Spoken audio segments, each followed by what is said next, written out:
노벨 문학상 수상자가 우리나라에서 나왔습니다. 노벨 수상 소식이 전해지자마자 일주일 만에 한강 작가의 작품이 100만 부가 넘게 팔렸다고 하고요. 여러 대단한 어떤 업적들이 있는데 한강 작가의 노벨 문학상 수상 소식에 대해서 전 국민이 이렇게 들뜬 그런 시간을 보내는 이유가 뭘까? 어떻게 이렇게 한강 작가가 전 국민적인 사랑을 받게 되었는가를 좀 생각을 해보면 몇 가지 이유가 있는 것 같아요. 우선은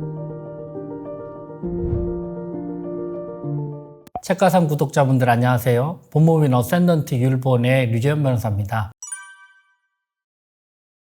우리나라에서도 이제 진짜 이런 날이 오네요. 그죠? 전 세계적으로 가장 권위 있는 문학상이죠. 노벨 문학상 수상자가 우리나라에서 나왔습니다. 제가 너무너무 좋아하는 너무 위대한 작가들, 예를 들면 폴 오스터라든지 아니면 무라카미 하루키, 이런 사람들도 아직은 받아보지 못했던 그런 엄청난 상이고요. 아시아에서는 여성으로서는 최초라고 하네요. 스웨덴의 노벨 문학상, 영국의 부커상을 모두 수상한 작가는 전 세계 8명밖에 없다고 하는데 그 8명 중에 한 분이 바로 우리나라의 한강 작가가 되시는 거죠. 노벨상 위원회는 한국의 소설가 한강을 올해 노벨 문학상 수상자로 선정한 이유를 이렇게 밝힙니다. 역사의 트라우마에 맞서는 동시에 인간의 삶의 연약함을 드러내는 시적인 산문이다. 그는 육체와 영혼, 산자와 죽은 자의 연결에 대한 독특한 인식을 가지고 있으며 시적이고 실험적인 스타일로 현대 산문의 혁신가가 되었다. 이렇게 이제 평가를 합니다. 그만큼 우리나라에서 뿐만 아니고 이제는 전 세계적으로도 한강 작가의 그 소설, 그 작품 세계가 굉장히 많은 주목을 받고 있는 것 같습니다. 노벨 수상 소식이 전해지자마자 일주일 만에 한강 작가의 작품이 100만 부가 넘게 팔렸다고 하고요. 사실 우리나라가 독서 인구가 많이 줄면서 출판가들도 굉장히 힘들어지고 또 온라인, 오프라인 서점들도 많이 힘들었는데 아마도 이번 수상을 계기로 뭔가 조금은 활기를 찾을 수 있는 그런 계기가 되지 않았나라는 생각이 들고, 개인적으로는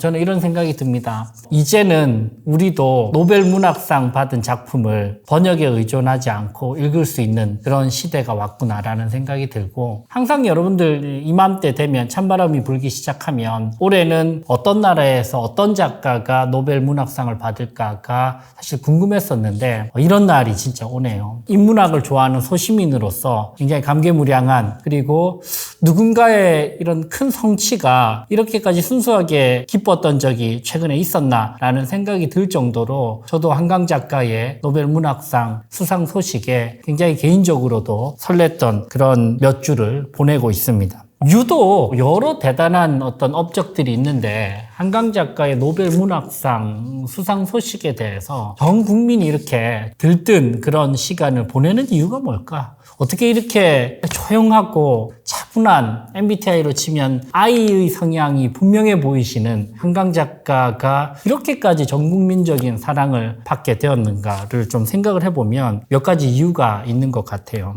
우선은 대부분의 SNS나 스타들, 그리고 이름 있는 분들의 행동 패턴들을 좀 분석을 해보면 조금이라도 더 드러내려고 하고 노출시키려고 하고 대중에게 각인되려고 발버둥을 치는 그런 모습들을 사실은 많이 볼 수 있는데, 한강 작가는 정반대로 움직이죠. 노벨 문학상 수상 이후에 한강 작가의 작품을 출간한 출판사들이 한강 작가의 인터뷰를 공동으로 개최하려고 했는데 그걸 이제 마다했습니다. 그죠? 정중히 마다하면서 스웨덴 언론의 첫 인터뷰에서 이렇게 이야기를 하죠. 지금은 스포트라이트를 받고 싶지 않다. 조용하고 평화롭게 살고 싶고 이 상이 어떤 의미인지 생각할 시간이 필요하다. 본인 인생에도 사실 가장 위대한 업적 중에 한 개일 텐데 그걸 내 스스로 일상을 흔들리지 않고 어떤 의미인지를 좀 곱씹어보는 그런 시간을 갖겠다라고 이야기를 한 것도 굉장히 인상적이었고요. 이런 이야기를 또 했죠. 아들과 저녁 식사를 마친 직후에 스웨덴 한림원으로부터 수상 전화를 받았다. 장난 전화인 줄 알았는데 결국 진짜인 걸 알았다. 아들과 함께 해모마일 차를 마시며 수상을 축하했다. 라고 이야기를 하면서 소소한 일상을 그대로 유지하겠다라는 그런 모습들이 국민들에게는 굉장히 다정다감하고 그리고 공감을 많이 사는 그런 스토리가 만들어지지 않았나라는 생각이 들고요. 그리고 수상 소식이 전해진 다음 날 한강 작가의 아버지시죠. 이분 또한 유명한 소설가십니다. 그죠? 소설가 한승원 씨가 이렇게 이야기를 하셨죠.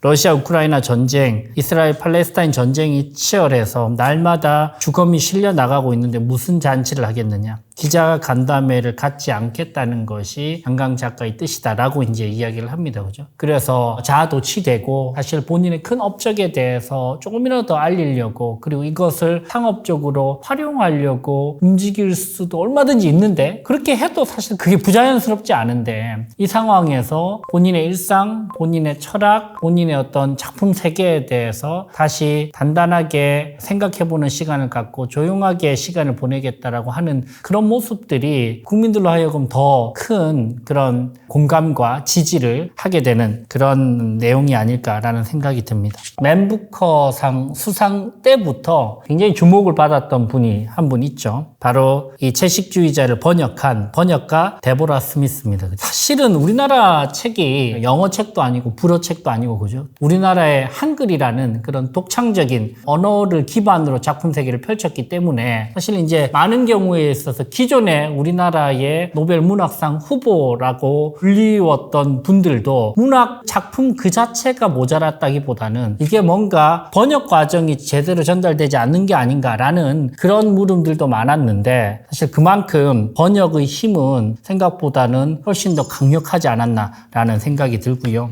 이 데보라 스미스는 영국 케임브리지 대학교에서 영문학을 전공을 했고 런던 대학교에서 한국학으로 박사학위를 받았죠. 이 데보라 스미스는 한강의 채식주의자 책을 읽고 완전히 매료됐어요. 첫 20, 30페이지를 읽고 완전히 매료돼서 본인이 그 20페이지 정도를 직접 영문으로 번역을 해서 영국의 유명 출판사에게 보냅니다. 그리고 나서 이 출판사가 이 책이 엄청난 책이구나 라는 것을 파악하고 채식주의자가 영문으로 출간을 하게 되고 이러한 과정을 거쳐서 먼저 맨부커상이라고 하는 세계적인 권위의 상을 먼저 받고 나서 2024년도에 노벨 문학상까지 받은 그런 케이스입니다. 그래서 문학이 사실 언어에 기반을 하고 있는데 이 언어를 전 세계적으로 번역을 하는 과정들도 얼마나 섬세하고 디테일해야 되는가에 대해서도 우리가 생각을 해볼 수 있고요. 맨부커상을 받고 나서 이 맨부커상은 작가와 번역가에게 공동으로 이 상을 준다고 하는데 이 상을 받고 나서 데보라 스미스가 이렇게 이야기를 했죠. 한강은 인간의 가장 어둡고 폭력적인 면을 완벽하게 절제된 문체로 표현해내요. 그건 아마 시인으로서 활동했던 경험에서 영향을 받은 것 같아요. 이렇게 본인이 굉장히 큰 노력을 기울여서 번역한 한강의 작품 세계에 대해서 부연으로 설명을 붙이고 있습니다. 여기서 등장하신 이제 한승원 작가님이 바로 한강 작가의 아버님이시죠. 아재아재 바라아재 불의 딸을 쓰신 유명 작가이시기도 하고요. 사실 어릴 때부터 가난했지만 갖가지 인문학 그리고 갖가지 책에 쌓여서 여러 가지 작품들을 탐독하고 그러면서 문학적인 역량들이 싹이 트지 않았나라는 생각이 들고요. 그렇게 해서 이제 20대에 1993년이죠. 문학과 사회 겨울호에 시 5편을 발표하면서 먼저 시인으로 데뷔를 합니다. 그죠? 그래서 한강 작가의 작품들을 보면 때에 따라서는 이게 소설인가 시인가라고 느껴지는 그런 문장들이 있는데 그거는 이미 한강 작가가 시인으로서 등단을 하면서 시인으로서 역량을 사실 가지고 있기 때문에 소설 작품에서도 그런 면모를 우리가 볼 수 있지 않나라는 생각이 듭니다. 그리고 나서 1994년 소설가로 데뷔를 하죠. 현재까지 이제 16권의 책을 펴내고 있고요. 그리고 노벨상을 받은 채식주의자라는 책이 2004년도에 이제 발간이 됩니다.